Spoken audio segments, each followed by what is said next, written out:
Charlie Cookie say, I ain't going nowhere.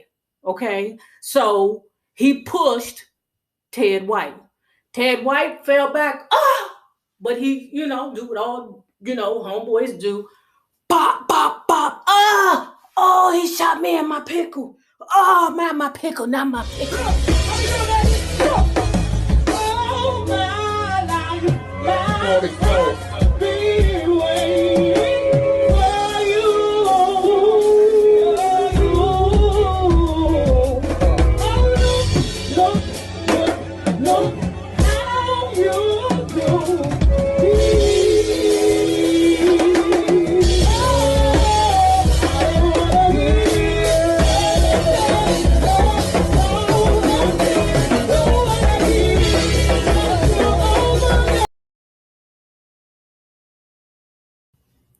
Well, hello there, love bugs. Hello there, Bellas. If you have not already done so, please remember to like, share to Facebook, and subscribe because it is so important to our success here on the YouTube. And if you are not a part of our book club, please remember to hit the Patreon link below and or the join button here on the YouTube. And for a small $5 monthly fee, you can be privy to all the shenanigans. Now, let me say one thing before we move on, okay? A lot of people ask the same questions all the time, every video. I promise you, if you look down in the description bar, a lot of your answers will already be there. Now, let's talk about David Ritz, Respect the Life of Aretha Franklin, Part 17. Yes, I know. Love Bugs, where we left off, Dennis Edwards. But Dennis Edwards had just came in the picture, and David Ritz had sat down with Dennis Edwards after he had left the Temptations and he had success with the song that I'm trying to sing. Okay, and he explained how his relationship with himself and the two Franklin sisters went. I was like, the two Franklin sisters? What the hell? He describes it like this. He said that him and the Temptations had been associated or affiliated with the Franklins for a long time. Okay, that's because Dennis was dating Irma. Now, the thing about it was, everybody knew Dennis Edwards' reputation of being a ladies' man. From what I understand, February 3rd is an Aquarius, and you can't expect much out of them, okay? I mean, and nobody did. Neither did Irma. We dated. It was passionate, but it wasn't so much so that Aretha didn't get turned on by the man, because Dennis said one time he went down there to the house, doing his thing over there with Irma, and Aretha, hit him with the, how you doing? Is Aretha coming on to me? Do he know I'm hunching his sister? But because Aretha Franklin is just so fucking disrespectful. She is so disrespectful. Okay? She don't give a fuck, right? Because in Aretha Franklin's mind, she looked at it, well, Dennis Edwards would never be tied down with the likes of Irma. Not Irma, she ain't good enough, so I want him. And Dennis Edwards was torn between the two Franklin sisters. He said, now, yeah, I would have been a bad mud hunchy if it would have worked, but eventually Aretha won. Okay, now the problem with Aretha Franklin was that, according to him, she was too high maintenance. She needed way too much attention for him. Dennis Edwards recalls times where, he had his little penthouse place, right? And, she would just go there, whether he was there or not. And sometimes if a woman was there, she would just invite herself in and sit down. And I need to try this, ladies, let's do this. I need to try this. I know you're going to be like, Nay, you too old for this bullshit, but it's okay, right? He said that sometimes if he took too long to return, she would just throw a party at his house. And his girlfriend would be sitting right there stewing. I'm like, oh no, or his girl at the time, right? And eventually Dennis Edwards had to sit her down and say to her, excuse me, ReRe, I'm hunching you. That's what I'm here to do, to hunch you. And he said that he recalled the time that he, had to, look, girl, I don't know what the hell them other niggas did for you, But Dennis Edwards was like, look, whatever it is that you're searching for, is you're not going to find it in me. If you ain't finding it in Ted, you ain't going to find it in me neither. He said when he approached her about it, all she did was get up from the couch where she was sitting, go over to a piano that he had in his pad, that's what they called it then, pads, sat down and started playing a tune. Come to find out, the tune was Daydreaming. So all you people that are like, let's talk about Daydreaming, she wrote the song for Dennis Edwards. Later, Dennis Edwards found out that indeed she wrote the song for him. Dennis Edwards was not pressed to, commit to her or have anything with her. It seemed like he didn't want to have anything with anybody. I mean, of course not. He's on top of his game. He's with the Temptations. He's the lead singer of the Temptations. Why the fuck would you settle down with one person? I don't understand human nature sometimes. But anyway, it didn't matter to ReRe because early 1969, Aretha met her dude, Ken Cunningham. Okay. He was a dashing young gentleman. Okay. Ken was responsible for changing Aretha Franklin for the better. Okay. A lot of her siblings, all of her siblings said that when Aretha was with Ken, she was at her best, at least for, a span, because Aretha just randomly just do crazy stuff. Like Cunningham met Aretha. He was married and had a young daughter. Aretha told her siblings that the marriage was already over and that Ken, whom she called Wolf, had previously decided to divorce. Okay. Now this is the thing. The fact that he's married don't make no never mind anyway, because remember, she's still married to Teddy Pimpy Whitey. No. Mississippi mudfoot, mud pie eating motherfucker. She's still married to him. Right. So it's not like she could be like, when you gonna get a divorce, ninja? ReRe, when you gonna get a divorce? Ken was responsible for Aretha Franklin being mentally and physically better. He got her to turn into a natural queen. The bush, beautiful, dashikis, being more representative of her African-American culture. She lost weight. She looked great. Okay. And, Jerry Wexler said that he was a good thing until Jerry Wexler recalls a time where ReRe had stood him up. But Wexler wasn't mad because normally ReRe would stand Jerry Wexler up or a show or an event or a venue or an interview or something like that because she just was in her head or in her feelings about something. Jerry Wexler said this particular stand-up was because ReRe was in love. And because Jerry Wexler had seen so much that had happened to her in regards to Teddy Pimpy Whitey, he made an exception for her. Now, he always makes exceptions for her, because like Ruth Bowman has said, her talent allows her to act any kind of way. And people just excuse the poor behavior. March 29th, 1969, there was a deadly battle at Reverend Franklin's New Bethel Baptist Church between members of the Republic of New Africa, a military Black power group, and the Detroit police force. Cecil said that my father would rent out the church in order to help the good fight. Okay.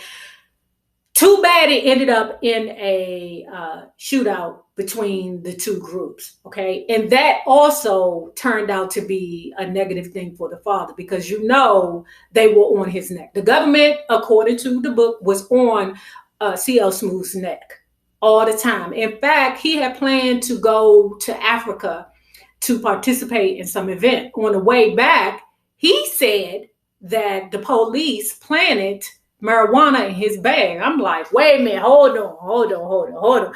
CL Smooth, everybody know that you get down, okay? If they know that you get down with the orchids, the marijuana, the ladies, you have a good time, brother. You can't convince me that marijuana may not have been yours.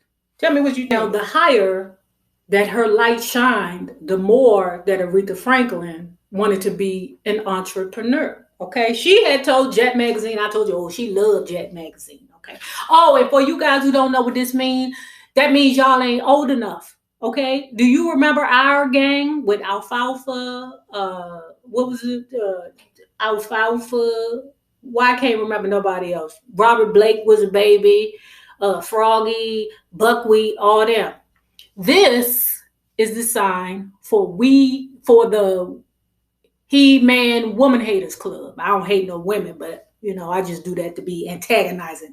Because I told y'all that I'm an old antagonizing motherfucker. Like I was saying, Aretha Franklin wanted to jump into entrepreneurship. She had told Jet Magazine that she wanted to have a respect magazine and she wanted to have a respect label.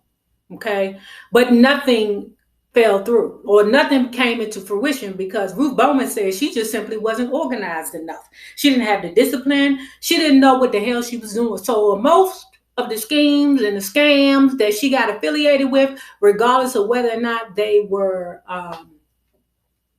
good or bad, scam, or whatever it was, it did not go through for Aretha.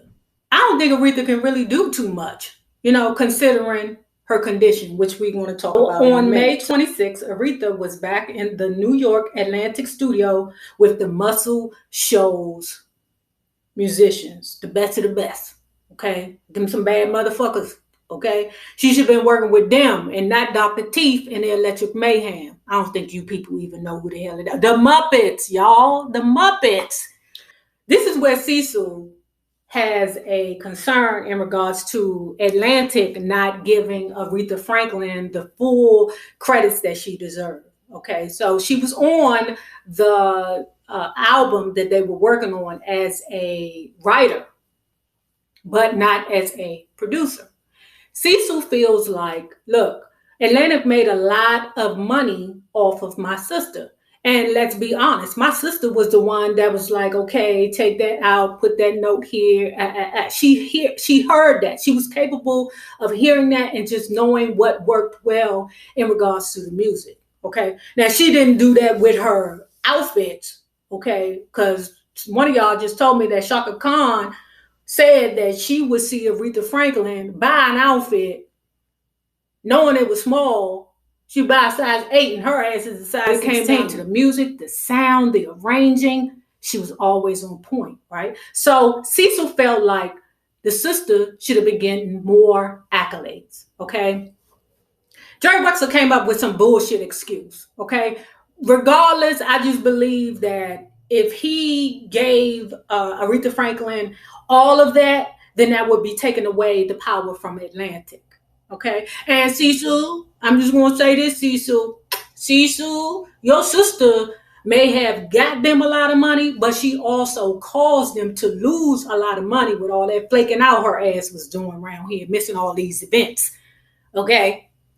Well, okay there, love bugs. You see we back in the studio and I'm dressed differently. Why? Because a whole section of the video that I recorded earlier just disappeared. So here we are. Aretha Franklin is now pregnant with her 4th son named Calf with her beau, Ken. Because it's not her husband. They're just in a live-in relationship. They are cohabitating. And Aretha had made it very clear to others that she is happy as hell to be in a relationship with someone that she does not have to be committed to. She is just fine where she is. That's the little trick that you married people play. You think I don't know no better, but you motherfuckers play a lot of games with your marriage. If you stay married to that motherfucker over there, then you don't have to marry the bitch you with. Okay? She was glad to be living and cohabitating with her dude, Ken. Okay, she didn't have to worry about anything except for making these dates. Now, like I said, people thought that her and Ken were good for each other. People thought that Ken was good for Aretha. Okay, but that didn't stop Aretha from being Aretha. Ruth Bowman had booked a week-long event at Caesar's Palace in Las Vegas. That was breaking all kinds of barriers. It was a breakthrough for Aretha in both terms of venue and fee. Okay. The problem was that she no-showed the event again. Okay. And like I said, Cecil is tripping about how much money he said that Aretha made for that company. And I'm like, bruh, Aretha made them people lose a lot of money too. Was Aretha lied and said that she fell ill? Answer no. That's not what happened, because what happened was she ended up doing something different. She had, let's say, one of her episodes, okay? And Jet Magazine got a hold of it and they printed it. Now, right after that situation, another situation happened. Okay. On July 26th, the New York Times reported that Aretha Franklin, the soul singer, pleaded guilty to a charge of disorderly conduct yesterday and was fined $50 in the Highland Park Municipal Court. The charges resulted from a traffic accident Tuesday night when the authorities said Miss Franklin became belligerent towards the police who investigated her. Okay, and I can see that happening. You know, that lady got bad nerves. Aretha Franklin is real, flinchy. All right, she's very flinchy. That lady got bad nerves. The event happened. She hit somebody in the parking lot. The police came over. You know, they fucking with her daddy. So she probably thought that, because her father is C.O. Smooth, they was trying to mess with her too. And she was like, hell, get the hell away from the Queen's car. Period. She even failed to, what do they call? Failed to appear to a court date, child.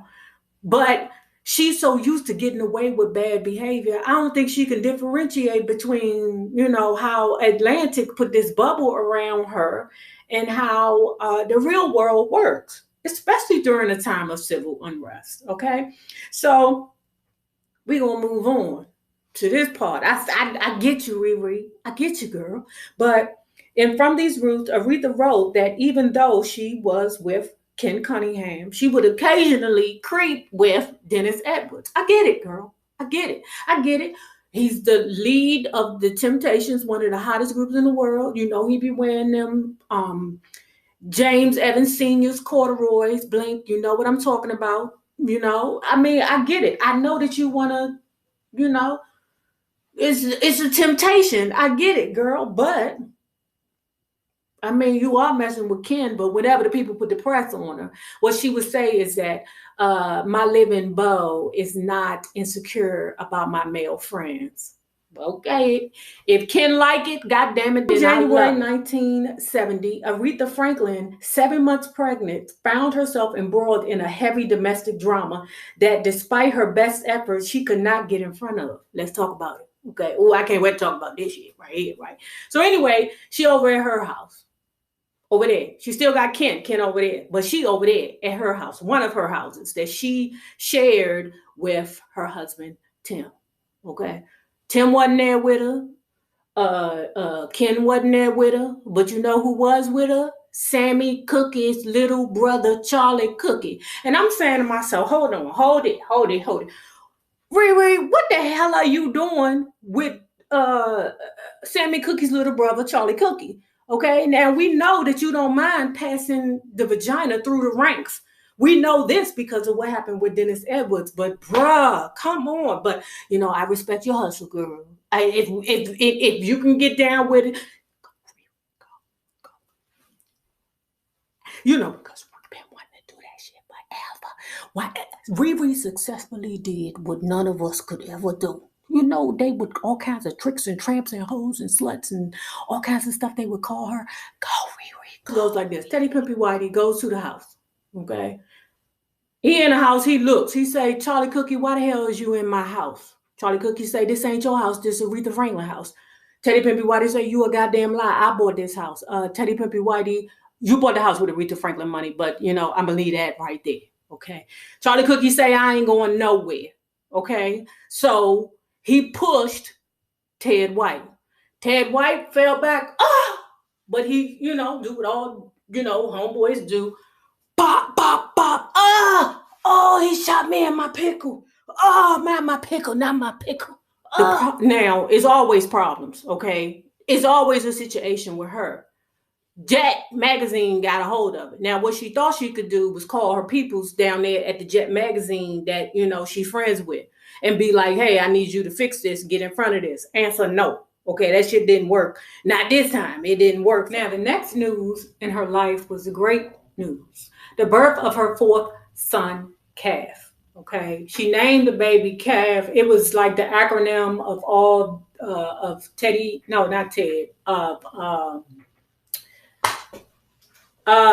Ken Cunningham and Aretha Franklin's name together. Okay, they put that shit together to come up with Calf. It ain't spelled like that, but it's pronounced like that, right? Now, the thing about this birth was this. Once the baby was born, she picked that baby up and carried that baby right back to Detroit, where the other two babies were. That would be the first two babies that were being raised by Big Mama and CL Smoothie. Okay, little Ted was with Ted White's family being raised. So, I mean, the way it works, I mean, you can't have just one baby there, so you need to drop this baby off with the rest of the babies over there with Big Mama and CL Smooth. Now, I don't know why the fathers agreed to this. I don't know why. I don't know, but according to Aretha Franklin's sister Irma, that was a guilt that they all shared. She said that back in the day, it was normal for a singer to just drop the baby off with family and just get their groove on, you know? But after a while, Atlantic decided they wanted to bring in some new people, some new souls, okay, to add to their already soulful, let's say, compartment, okay? Because Atlantic was responsible for the trilogy, the soul trilogy. It would be Aretha Franklin, no, Ray Charles first, then Aretha Franklin, and then one of the people who was recently brought in, it would be Donny Hathaway. Hang on to the world as it spins around. Hey, just don't let the spin get you down.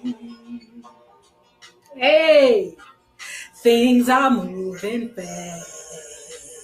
Okay, now when Aretha heard him, she said, oh, I need to do something with this Negro immediately. She was entranced, and she stayed entranced with him a long time. She made exceptions to work with Donny. Not only did they bring in Donny Hathaway, but they brought in Roberta Flack.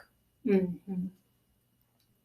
They did one of the greatest songs I've ever, or one of the greatest duets ever in life to me together. But anyway, Aretha Franklin was like, excuse me, sir, what do you need two female soul singers for? I don't understand that. Why do you need to waste your money and do that? She looked at Roberta Flack as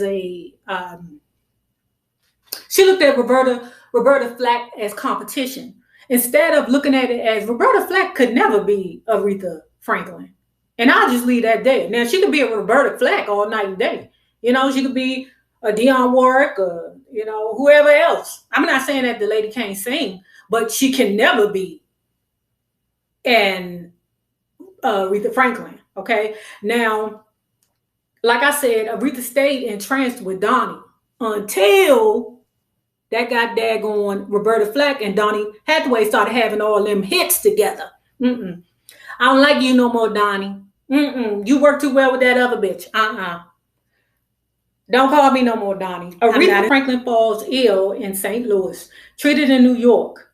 Read the Jet headlines from July 16th, 1970. In the article, DJ and promoter Purvis Spann, the real man who gave Aretha the title Queen of Soul, and not Clive Davis, like that Loyola Jaguar White, right, had said. Well, she just regurgitating gossip. But anyway, what happened was he had a big show, okay? He had to refund people $50,000 worth in ticket money, okay? Because Aretha got on the show, stood in front of the mic, started singing Respect, and then just broke all the way down. Purpose is like, what the fuck? What the fuck is going on? Why on my watch, bruh? Why on my watch does she have to have this bullshit? After that, Aretha disappeared, okay? Jerry Wexler was always concerned about Aretha's whereabouts when she would have these little episodes, okay? But in reality, what they all admitted in this book was that in actuality, all these episodes and her falling ill were actually just nervous breakdowns, okay? And back then, I don't believe people treated them accordingly. You know, to me, it's just anxiety or an anxiety attack. That's what I would equate a nervous breakdown with. But no one in her team outwardly said to anyone or to each other. It was just the fact that Aretha Franklin was having nervous breakdown. Now, if you have not already done so, please remember to like, share, and subscribe because it is so important to my success here on the YouTube. And remember this, the same people that you meet on the way up will always be the same people that you meet on the way down. My naysayers, my patron loves, my love bugs, my bellas. You babies have a good one. Peace.